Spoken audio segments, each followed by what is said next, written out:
Life is pretty strange. One moment, you find yourself shopping for weird fruits you've never tried, petting horses at a farm, or perhaps alpacas, voluntarily scaring the shit out of yourself while playing Amnesia. Oh my god, what the fuck is that? Or watching weird videos like this one. And maybe that sounds a little dramatic, but the internet has become such a huge part of our human experience, and we don't really seem to consider the adverse effects that it has brought us. The internet is a crazy place. Anything is at my disposal. I can find what I seek, I can learn what I please, I can keep up with people I don't even know as if they're my lifelong friends without putting in any effort. So much is offered, but how can such a vast, wild, untamed ocean that's the internet come with no guidebook, no instruction manual, or no warnings? How can we throw so much caution to the wind when it comes to traversing this crumbling suspension bridge that we call the Ethernet? I'm no expert, but in this video I pieced together my homemade guidebook on how to use the internet. And I'm not talking about clicking the X to close a tab, or bookmarking your favorite pages. I'm talking about the mental, even spiritual, and therefore physical effects that internet usage has on us as human beings. Chapter 1. Divert your attention to reality. This might seem obvious, but everything we do, see, and watch on the internet is not the reality of things. It is an image reflection captured by a camera that is entirely controlled by the individual who desires to shape their lives in the way that they want to be observed. But what if their lives are really just that good? Well, it is a possibility, but still, you only see a glimpse and you just don't know the truth. Picture looking at a beautiful field in nature. You are the observer. There's nobody holding your eyeballs and placing them in the area that they want you to see. No. It's just you and the magical organ that is your brain, which is always active, regulating your breathing, heartbeat, and metabolic processes in the place you are right now. And those 100 billion neurons, which is about the same as the number of stars in the Milky Way galaxy, which still only make up 10% of the brain and pass information at 250 miles an hour. It's an incredible system that's designed to observe the inside of your body, the outside of your body, and your current environment and current reality. And there's no magical trick that will divert your attention to your reality. No, it's just as simple as telling yourself, activating an observing state of mind that tells you what is really going on. Chapter 2.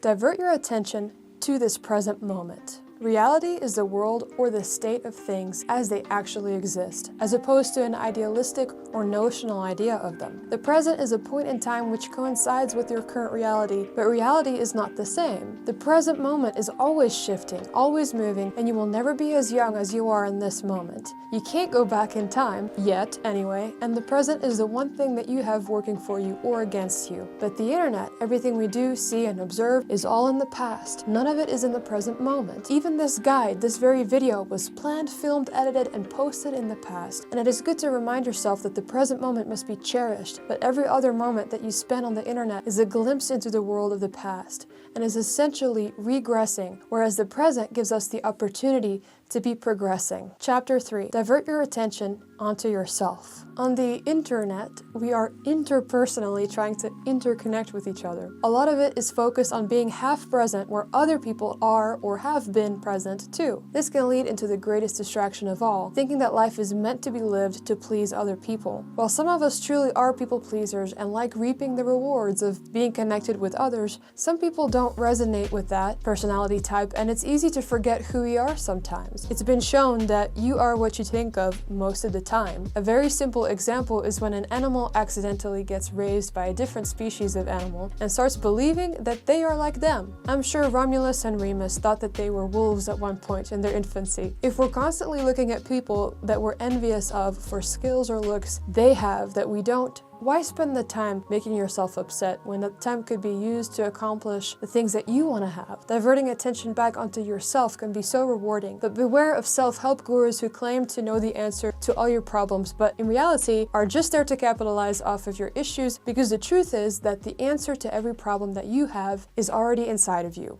It just requires some excavating and undoing years of conditioning from either others or the things you've been telling yourself. Chapter 4. Diverting attention to security. And I'm not talking about firewall. The internet is not a secure place to be in at all. Anyone from anywhere who has done anything could be on there. There's no law that says sex offenders, radical religious nuts, people with mental issues or abusers or psychopaths, etc. can't use the internet. The same goes for being able to connect with the people who you would consider easy to connect connect with and people you resonate with. But it's important to remember that you are accidentally connecting to every person with a phone or computer, and it doesn't always mean that they are in the same boat as you. We're not looking into people's eyes when we're on the internet, and therefore not connecting on a human-to-human level, the way we were designed to operate. Scientific literature suggests that the human brain is capable of processing socially relevant information, and that we need to be able to read into people's body language as well as small cues such as the raising of an eyebrow to be able to fully connect with another human being and detect whether there's danger. So it's very easy to pretend like we're talking to ourselves and almost developing a sense of arrogance towards the world, which in turn makes people with large egos even worse than they were before the internet came about and could pose a danger to other people. It's important to not always listen to what's being said on here and to not assume people's opinions are always true. Even this video I would suggest thinking about a few times before you take in this information. Chapter 5. Divert attention to the median. In my opinion, the biggest disease that is plaguing the human race is radicalization. Anything that is believed in a rigid fashion, whether it's religion or ideologies,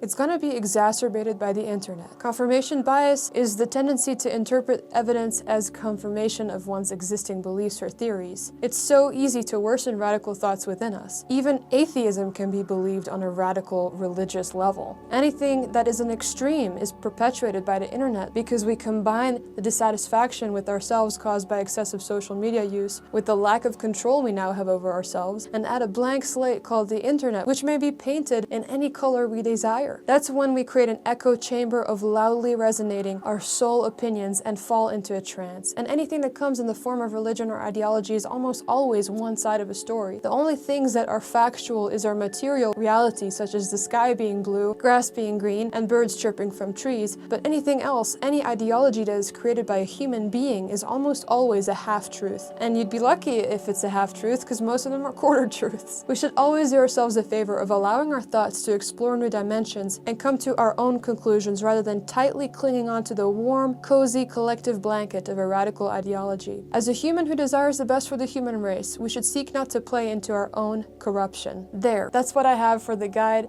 to the internet. That's all for now. I'm just a girl trying to figure it all out too, but figuring things out should never come to an end. It should continue as long as we live, and making peace with the fact that it's impossible to figure everything out and to know everything. I'm curious, have you guys noticed things about the internet most people don't seem to talk about? Something that has affected you negatively or maybe positively? I'll see you next time.